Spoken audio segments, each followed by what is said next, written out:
This is an example of schema therapy. In this session, Samantha is a 25-year-old woman who's been experiencing pervasive relationship problems, including struggling to make or maintain friendships or romantic relationships. Hi, Samantha.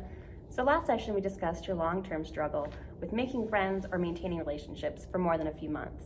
Today, I'd like to try and look back and talk about when you were a kid. How were your relationships with friends as a child? Well, we tended to move around a lot. After my parents got divorced, my mom was never really satisfied with the people where we were living, so we would just kind of pick up and move, and it always seemed to happen as soon as I found friends. Yeah, well, okay. So what I'm hearing you say is that your mom did not meet your core emotional needs by moving around so frequently that you struggle to make lasting friendships. Am I correct? Yeah, now that you mention it.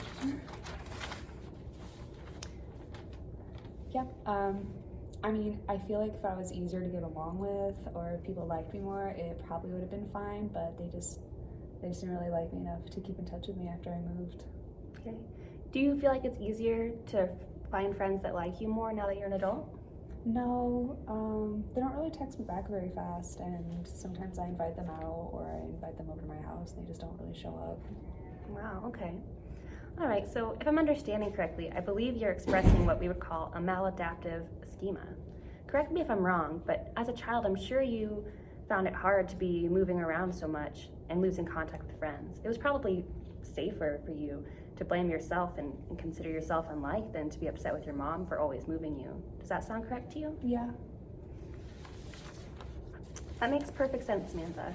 This is a totally normal response to a childhood experience like that. Now, when we carry the schema or thought into childhood, that's when it becomes maladaptive. Now, tell me, what do you do when you feel like your friend is starting to not like you? I usually just stop talking to them. I feel like if, I don't want to bug them if they don't like me or they don't want to talk to me. Right. So, all right. It sounds to me like you're surrendering to this thought pattern. Do you agree? I guess so, yeah.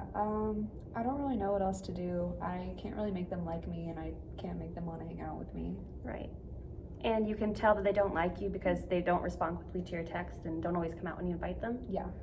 Okay. Is it maybe possible that they do like you, but are busy or maybe tired from work? Maybe, yeah.